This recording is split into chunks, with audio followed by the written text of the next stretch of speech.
Hello everyone, Jeff the Green Review here. I don't cook often, but when I do, I have some rules.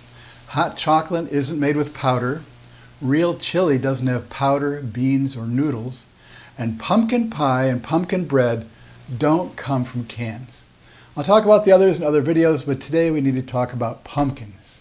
I've harvested and stored pumpkins from October to the following summer using pumpkins not exposed to freezes. If they're kept in a cool location, they can last a long time. This is how old root cellars work to keep people fed during the winter. Root vegetables like carrots, potatoes, and turnips last longer than fruits like apples, pumpkins, or squash. Cool storage is the way to go. But even at room temperature, pumpkins will last a few weeks. Being exposed to a frost or a freeze will cut the storage time a lot. Pumpkins for sale outdoors may need to be processed much sooner than ones sold indoors. If you want to save your jack-o'-lantern pumpkin, don't cut it. Just use tempera paint or markers to make the faces. Store the pumpkins on an absorbent surface like newspapers on top of plastic, so if they do begin to rot, the liquid is absorbed and doesn't spread. You'll notice a discolored spot or a softening of the pumpkin, some wrinkles, something like that, before it gets really bad. Even if it does start to get a soft spot, the rest of the pumpkin may still be good if you cut off the bad stuff and use the rest quickly. Another way to store the pumpkin is to process it. 1 pound of raw pumpkin will yield about 1 cup of processed pumpkin. Cut it into slices or smaller cubes, peel the slices and dispose of the guts. It's easier to peel the pumpkin after cooking as the peel will just fall off. Keep any seeds you want to roast, like these. Bake or boil the pumpkin slices or cubes until they're soft. Bake a half pumpkin on a cookie sheet cut side down at about 350 degrees for about an hour or until tender. You can actually microwave the slices until tender. Raw slices can be stored in the refrigerator a few days until you're ready to process them. Once the slices are soft, mash or blend the pumpkin and let it cool. Mashed pumpkin yields longer strands than the blended stuff.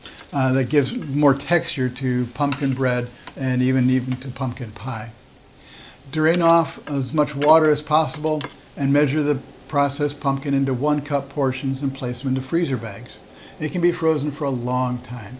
I've used year-old frozen pumpkin and it was still good. The pumpkin mash is very nutrient-rich and tastes good. It can be used in any pie, cake, bread, or soup recipe that calls for canned pumpkin. It can also substitute for squash in recipes. If the pumpkin mash appears to be slightly watery, just use a little less water or whatever liquid is called for in the recipe. Pumpkin pie should come out of the oven slightly wiggly in the center so it's not overcooked. If you want to grow your own pumpkin for pies, all varieties will work, but there are several varieties that are known for making good pies. The Dickinson variety is a tan-colored and oval-shaped pumpkin that weighs between 20 and 40 pounds. The skin may be brown, but the flesh inside is bright orange. It's what Libby's uses in their canned pumpkins. The Connecticut field pumpkin is an heirloom that dates back to the settlers and Indians of New England. It is orange, oval, and weighs about 20 pounds. The Galou des Cygnes is a French hybrid that is a flat wheel shape and sometimes listed as a squash. It has a pinkish orange color with a variety of brown warts covering the skin. It weighs 10 to 15 pounds, and it's excellent for baking and for soup. The Musky de Provence is another flat pumpkin with a lot of orange flesh. Once you have pumpkin pie or bread made from fresh pumpkin, you won't ever want to go back to using canned pumpkin. And this is Jeff with the Green Review. Thanks for watching.